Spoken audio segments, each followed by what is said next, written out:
qu'est-ce que c'est que l'éducation thérapeutique ? Alors, il y a beaucoup de définitions qu'on peut trouver, mais en gros, c'est un ensemble de méthodes qui ont pour but d'aider les patients à prendre soin d'eux-mêmes, à agir dans un sens favorable à leur santé et à leur bien-être.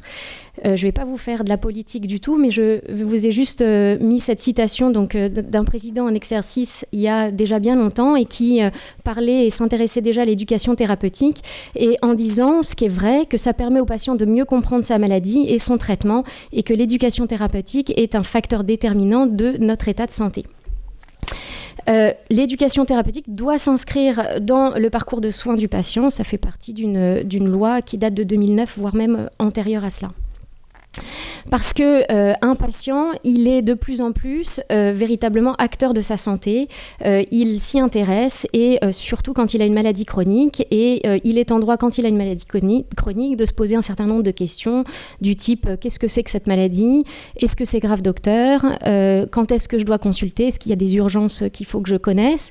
Typiquement, on en parlait, la douleur thoracique ou les réflexes à avoir en cas d'arrêt cardiaque.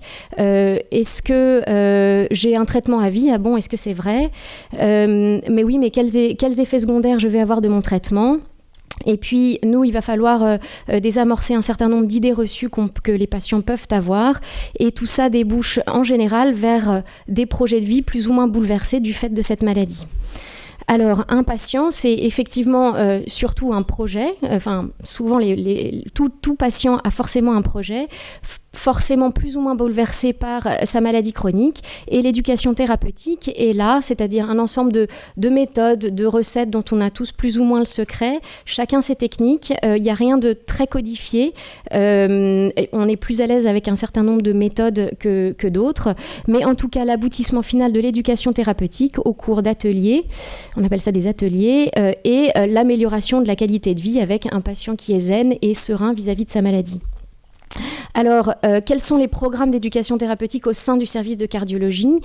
On en a 3 pour l'instant. Le premier qui a été mis en place depuis plus de 10 ans, c'est le programme sur l'insuffisance cardiaque, avec, la liste n'est pas exhaustive, mais un certain nombre d'acteurs de la santé qui sont les médecins, mais également les infirmières, les diététiciens, etc., les pharmaciens, dont, alors je ne détaillerai pas le programme, mais l'idée c'est de connaître les signes de décompensation cardiaque, savoir gérer le régime sans sel, etc. Nous avons mis en place plus récemment, en 2014 ou 2015, un programme d'éducation thérapeutique sur les porteurs, adapté aux porteurs de défibrillateurs. Voilà, on est 3 à animer les ateliers où on aborde justement qu'est-ce que c'est qu'un défibrillateur, comment faire si jamais il se met à choquer, etc.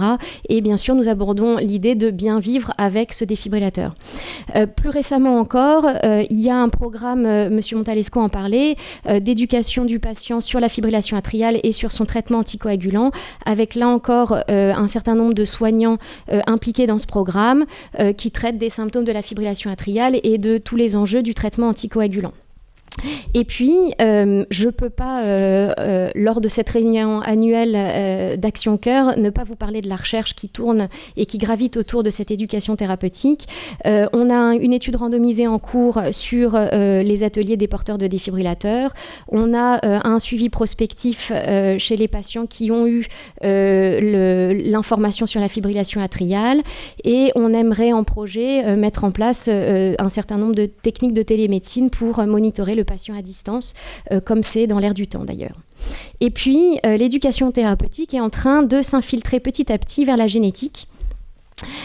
Puisque la Pitié-Salpêtrière est centre de référence des maladies cardiaques héréditaires ou des maladies rares.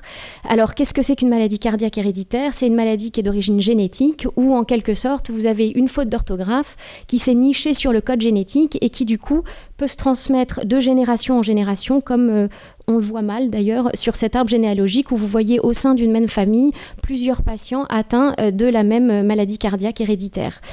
Cette maladie cardiaque peut se traduire par des anomalies de structure, c'est-à-dire des anomalies du muscle cardiaque ou juste des anomalies du rythme cardiaque comme a discuté tout à l'heure le docteur Dutoit.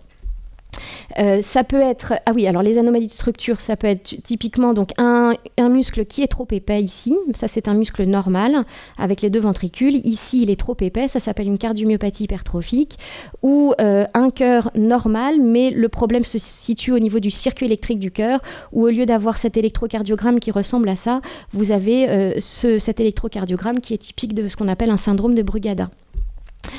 Alors, les maladies cardiaques héréditaires ou rares sont des maladies rares, ce qui fait qu'elles sont probablement moins bien connues que toutes les maladies dont vous avez entendu parler en première partie de séance, qui sont les infarctus, où vous avez plusieurs centaines de milliers de patients impliqués. Là, ce n'est pas le cas. Elles sont volontiers également à révélation tardive, ce qui fait que même si on a une mutation génétique avec laquelle on est, en fait, la maladie peut se révéler 30, 40, voire 50 années plus tard. Et l'éducation, alors pour revenir à l'éducation, est un petit peu différente dans la génétique, puisque j'ai envie de dire l'unité de prise en charge cette fois-ci, c'est la famille au complet si on peut, enfin en tout cas un certain nombre de personnes dans la famille, puisqu'on peut être amené à suivre le frère ou la sœur de nos patients. Et l'éducation dans la génétique peut prendre plusieurs aspects. Ça s'appelle du conseil génétique, où en fait on peut être amené à conseiller par exemple cette femme-là qui est atteinte d'une maladie cardiaque héréditaire, qui a un désir de grossesse, et nous pouvons justement aborder avec l'éducation un certain nombre d'enjeux du type le questionnement qu'elle peut avoir sur comment ça va se passer avec la grossesse, la notion de la transmission aux enfants qui est très importante, et on peut également avoir de l'éducation donc, chez cette personne qui est atteinte d'une maladie cardiaque héréditaire, lui faire apprendre les signes de décompensation de sa maladie, les signes qui doivent alerter, qui doivent la faire consulter. Et puis on peut également conseiller par exemple le frère de cette personne atteinte qui a 15 ou 16 ans sur comment ça se passe pour la surveillance cardiologique, parce qu'il est effectivement à risque de développer peut-être plus tard la cardiomyopathie, etc. Donc le champ est assez large en matière d'éducation sur la génétique. Pareil, le petit côté recherche, le Centre de maladies cardiaques héréditaires, c'est plus de 2000 consultations en 2016, 680 hospitalisations de jour et 650 hospitalisations tout venant. Et cela nous permet quand même, ça fait un gros flux de patients, de constituer des cohortes qu'on va pouvoir surveiller et sur lesquelles on va pouvoir ensuite poser un certain nombre de questions sur qu'est-ce qu'ils deviennent, avec quels médicaments, etc. Le centre de référence travaille également en collaboration avec d'autres centres de référence qui nous permet de mettre en commun les données, puisque, encore une fois, pour bien connaître la maladie et bien traiter nos patients et bien les informer, les éduquer, il faut qu'on connaisse cette maladie et qu'on a besoin d'avoir des cohortes importantes pour ces maladies rares, et donc on a besoin de travailler en équipe et sur plusieurs centres au niveau national et international. Et bien sûr, cela nous aidera à diffuser des connaissances précises sur la maladie et de permettre de l'échange d'expériences.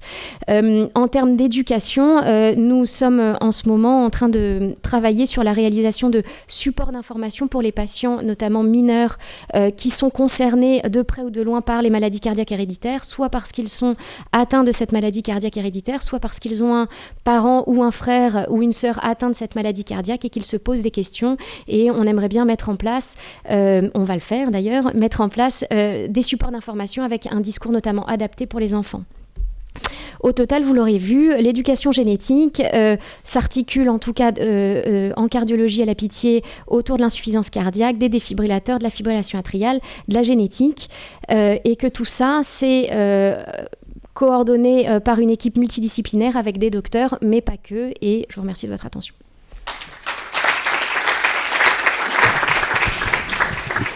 Merci Carole, c'était super. Vous voyez, la cardiologie, ça ne se passe pas seulement dans les blocs opératoires ou dans les salles de cathétérisme, ça se passe aussi en parlant aux patients. C'est ça. Est-ce qu'il y a des questions ? Le programme d'éducation le plus prenant dans tout cela, le plus consommateur de temps, c'est celui de la fibrillation auriculaire, celui des défibrillateurs. Qu'est-ce qui t'occupe le plus ? Alors, moi, personnellement, je ne sais pas si la réponse est très intéressante.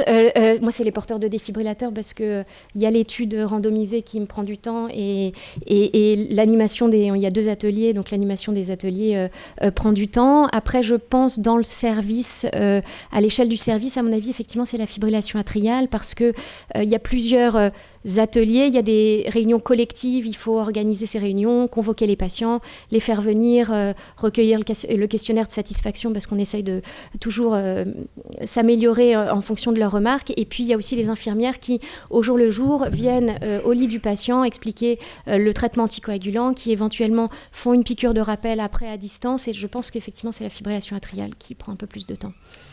Voilà, il ne suffit pas de poser un pacemaker ou un défibrillateur à un patient et de lui serrer la main. Il faut lui expliquer à quoi ça correspond et comment ça marche et qu'est-ce qui peut se passer. Et décompresser un petit peu l'anxiété aussi.